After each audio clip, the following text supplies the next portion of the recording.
By the way, Mark Andrews and Hollywood Brown combined for 20 catches, 270-plus yards, and 4 touchdowns.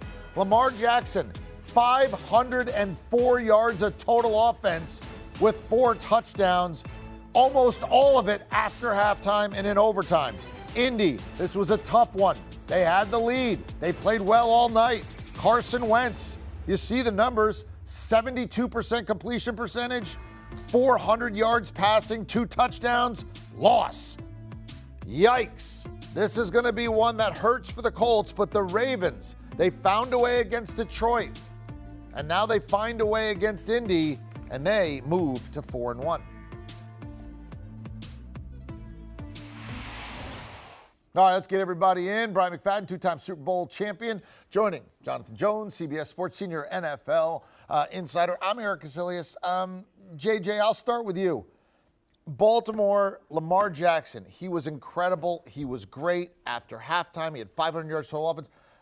On plays he wasn't involved with, they had 24 yards. The entire rest of the team. Is this the model now in Baltimore? Is this basically Buffalo and Baltimore saying to our quarterback, go win it, run it, throw it, make plays, go win it? This is the perfect model. This is what NFL teams, when you are drafting a quarterback, this is what you should hope for in Baltimore, in Buffalo. It's, hey, we're going to work you in. We're going to build a scheme around you. We're going to do what you do well. And as you go along, you're hopefully going to play and perform well. We all are. But then you're going to learn the position even more. You're going to learn how to be a pocket passer. You're going to learn how to we know that you know how to throw on the run. We know that you know how to run and create either beyond the line of scrimmage or behind it to buy time for yourself. Now it's about being able to throw from the pocket and throw downfield accurately. That's what we have seen from Lamar Jackson so far this season when he came in to this game leading the NFL in air yards per attempt. And then today, on throws of 10-plus yards down the field, he went a perfect 8 of 8 for 187 yards and a touchdown. Remember a couple months ago when there was apparently a question of whether the NFL had figured out Lamar Jackson, as though folks were going to start running 4.2s all of a sudden to track him down? Okay, even if they could do that, he's now figured them out because now he's become the most accurate thrower he has ever been. Going back to his time coming up in high school in Florida, going back to his time at the University of Louisville, and now here he is, a former unanimous MVP, throwing the football better than he ever has before. How do you stop it when you're up 22-3 in the third quarter, 25-9 in the fourth quarter? He is so good. Yes, he's going to beat you with his legs, and no, you have no one who can defend him, and now you don't have anyone who can defend him through the air. 37 completions and 6 incompletions, adding the passing and the rushing, 504 yards of total offense, 4 touchdowns, no picks. B-Mac, all that being said, he had single-digit points, and his team was losing by 16 in the fourth quarter. Did Baltimore win this, or did Indy give this away? Baltimore won this. Simple. One team had Lamar Jackson, the other team did not. Lamar Jackson is like the Allen Iverson of football, a one-man show, and there's nothing you can do about it. I mean, when he got things going in the second half, it was like, wow. And did you see the look of frustration on Carson Wentz's face when they lost the coin toss in overtime? It was like he knew what was going to happen. We all knew what was going to happen. It wasn't about will they score 3 points? No, they were going to score a touchdown, which was huge if you guys were giving the points in favor of the Baltimore Ravens from the gambling aspect like I was, so I needed that touchdown in overtime. Yes, I was jumping for joy. But he just kicked it in high gear. One thing I like about Lamar Jackson, he's never frustrated. The first half was a horrible first half. He was fumbling the football. He was missing easy throws, but he never got frustrated. He always stayed cool. And then in the second half, by the way, his defense and special teams giving him an opportunity to really showcase the type of talent he is, he came up. He came up and he balled out. And his pass catchers, Mark Andrews, we had a Mark Andrews sighting. Mark Andrews was unbelievable. Hollywood Brown was unbelievable. Everybody, even Devontae Freeman, when given the opportunity catching the football out of the backfield, everybody pitched in and did something for them to be able to get to this moment and win this ball game. It was a thing of beauty. And this was an unbelievable weekend for quarterback play in the National Football League. I was with you guys a few hours ago last night, to say the least, talking about Justin Herbert, talking about Josh Allen. And then the last hoorah of the weekend, Mr. Lamar Jackson said, hey, don't forget about me. Josh Allen can ball. Justin Herbert can ball, but don't forget about me, the one guy who has won an MVP. When you talk about some of the younger quarterbacks in the National Football League, he won the MVP, and this was arguably his best passing game of his career. Let me play devil's advocate. Indy, they have a very makeable field goal in the fourth quarter. They make that, they win. They, on the last play of regulation, have a 45-yard field goal, and Rodrigo Blankenship just misses it. I mean, as much as Lamar Jackson was great, if Indy's kicker can basically make 1 out of 2 kicks that are very makeable, we are not congratulating Lamar Jackson. We are congratulating Carson Wentz, who threw for over 400 yards in this game. I feel like just as much as Lamar Jackson was great, Indy's got to feel like, DAMM, we lost this one. No, B-Mac? No, I disagree, EK, because JJ talked about the deficit that the Baltimore Ravens had to come from behind. It was 22-3, 22-9. I mean, they still had a nice lead in the fourth quarter.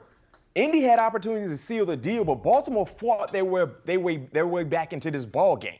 It wasn't like they laid down. So many times we see teams, when they're behind double digits in the second half, in the fourth quarter, what they do? They lay down, get ready for next week. They never laid down. So I get what you're saying about the missed opportunities from the Colts.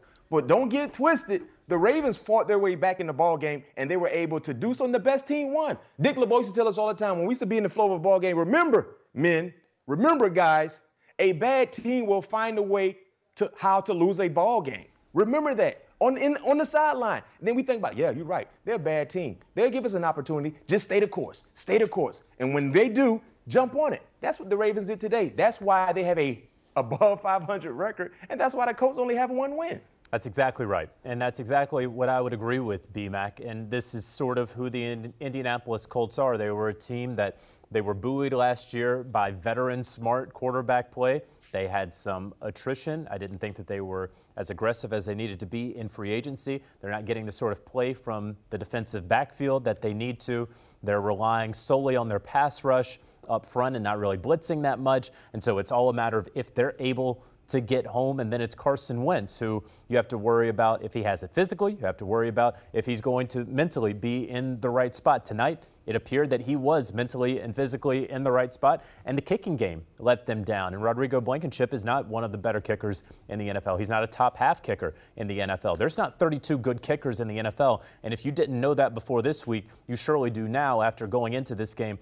Nearly 24 kicks were missed in the NFL in Week 5, and so it's a bit of a pandemic that we saw here in the NFL in Week 5, but that's the way that the cookie crumbles. You have to make those kicks. There's no doubt about it, and special teams are just as much a part of your team as the other phases of the game. But that's, I guess, my point. Your special teams let you down tonight if you were Indy. Sure, absolutely. Right. 1,000%. As great as Lamar Jackson was, and I'm the one, I'm 500 yards offense, they're basically saying, go win the game. And you know, the run game, we'll just put that aside. Those will be to give you a breather so then you can figure out what to do on the next play.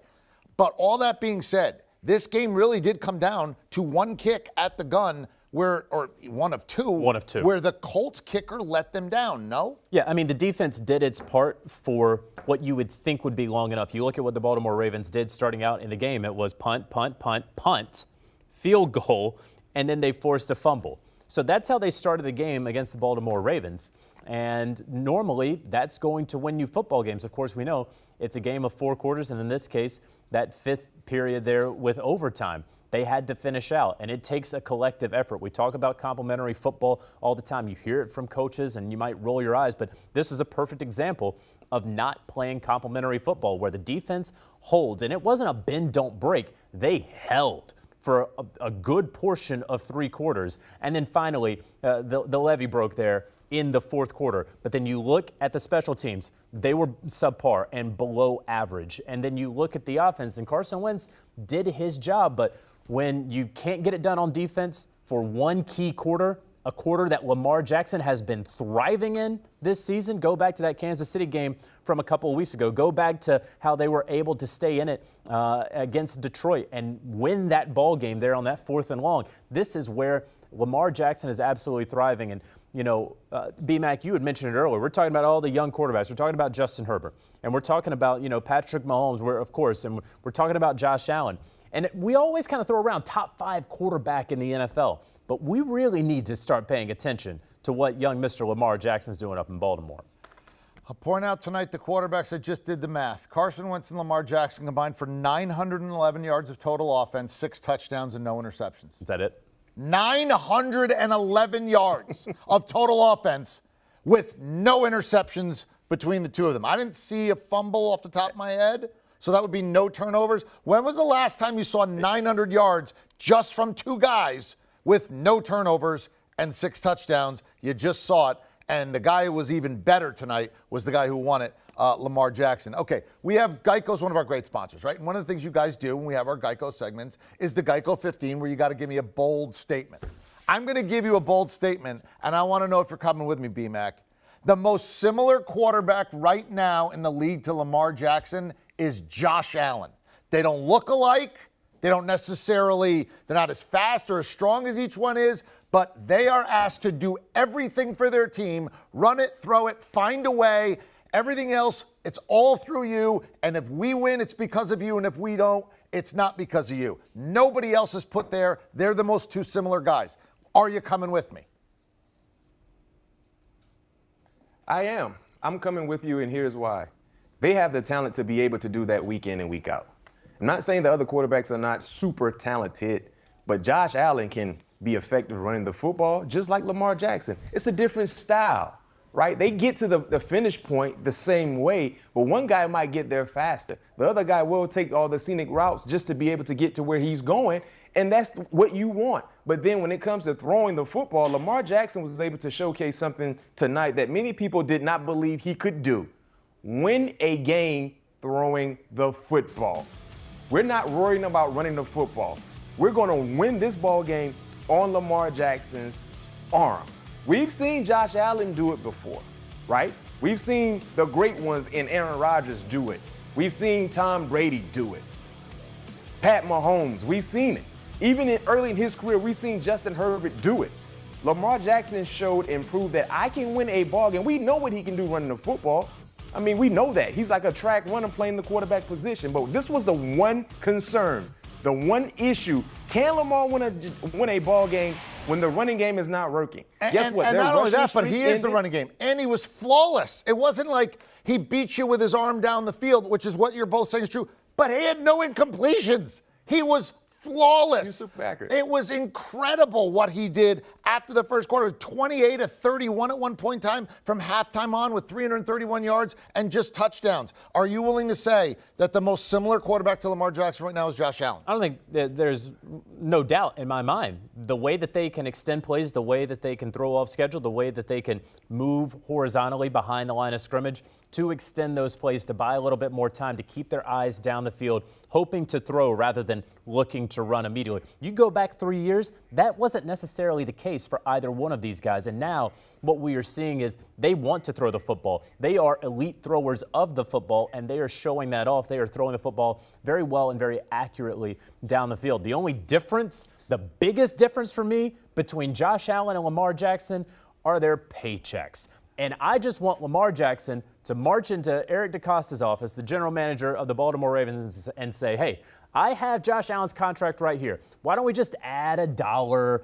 $10 on top of it so that I can say that I get paid more than Josh Allen and we're all number 2 behind Patrick Mahomes? And then I would say without question, they are the most similar to one another, Josh Allen and Lamar Jackson. Yeah, they don't have the same checks right now, that's for sure, but very well done. And man, not only was he good late, but essentially flawless, bringing his team back from a win. Got some help from the Colts kicker, no doubt. The only time they had the lead was at the end once they won the game in overtime. Well done, B-Mac and JJ. All right, it was a big comeback. Here we go. Largest comebacks in Raven history. This is third. They're down 19. I mean, this was a team that, it was 25-9 in the fourth quarter. They were down 22-3. That's where the 19 comes in. But it wasn't just like 19 down in the first quarter. They were down 16 points in the fourth quarter. Touchdown made the 2. Touchdown made the 2. Got the ball in overtime. Touchdown. Drive home safely. Do you want a sports network that delivers everything that matters about the game? The highlights, the picks, the instant analysis, no yelling, no fake debates, no politics. Hit the subscribe button and never miss a moment.